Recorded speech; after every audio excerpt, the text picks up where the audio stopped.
Okay, so this is a view, Billy, from the rear here, where it's an earlier throw from the beginning of the session too. So there's obviously some changes that you've made already, but just want to show you this angle. So the first thing I want to point out from the back end is if we laid out for you the hallway.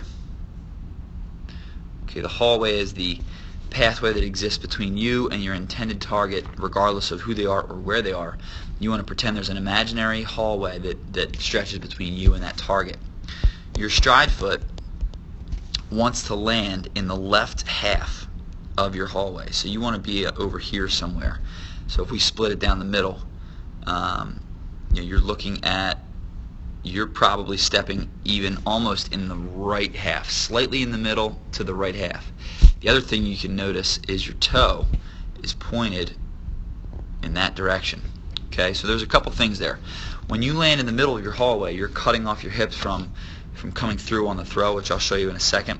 And the more that foot is angled closed, the harder it is to get the hips through as well.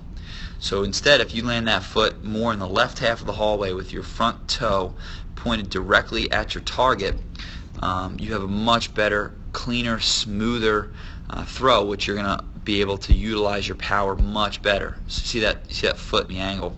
Now it pivots a little bit as you throw. But you can see how your throw, essentially, it's like there's your foot is in the middle of your body, and then everything's going to travel around that to make the throw. Instead, we want to try to cut right through this thing, straight north and south with your throw, with your attack.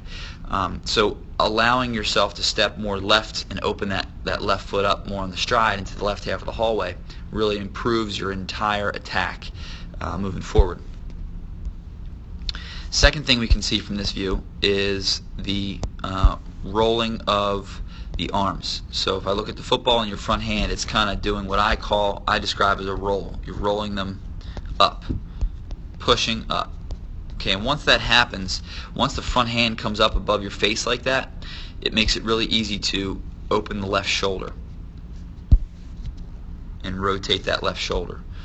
Okay, when that rotating the left shoulder happens early, it makes it really hard to win the race with your throwing elbow. And again, that's going to, the more you open the left shoulder, the further your elbow is going to travel away from your body just naturally. And again, our goal is to keep the elbow path tight to the body, working north to south, rather than drifting away. So you can see the other thing too is your elbow attack. See how high that elbow gets? You're throwing from way, way up high, and when you extend the arm, you're extending it almost to the immediate side of your head here.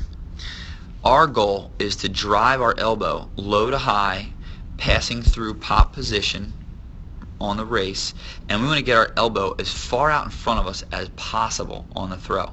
And if we can do that, we want to think about driving the elbow to the target and then snap that elbow and wrist and extend towards the target from there. That's going to give us the most accurate, and let's use the better wording of the most efficient movement possible. When we can be efficient over and over and over, that creates accuracy. Okay. Another thing you get to see from this view is the lack of a drive. And again, this is an earlier throw, but the lack of a drive, and because you have a short stride, you push all your weight forward and up onto your front foot. So you see how your front foot right now has the heel raised, so the weight of your body is on the balls of your feet, and you're literally, it's like if you didn't look at this, if you looked at it from just this view, it's almost like you're shooting a basketball, the way you're extending, so very much upward. We want to try to get that heel down. Remember, as soon as the balls of the foot touch, right now we're thinking drive knee forward towards the target and heel coming down, and that allows our power to stay behind the foot and then give us an opportunity for it to travel up through the core and eventually out through the arm. So this just gives you kind of a good view of a lot of the things that we've discussed, and I'll play this one for you. Right, and this is all the arm doing all the work. You're essentially pushing and then pulling it with the arm. Instead, we want to rethink this. We want to throw with our drive. Throw from the lower half and find that base position where we sink our hips, slight bend in our knees, balls of our feet, and we want to stay right there instead of letting ourselves come up. That's good stuff. but you've already made definitely some changes on this throw, which is good.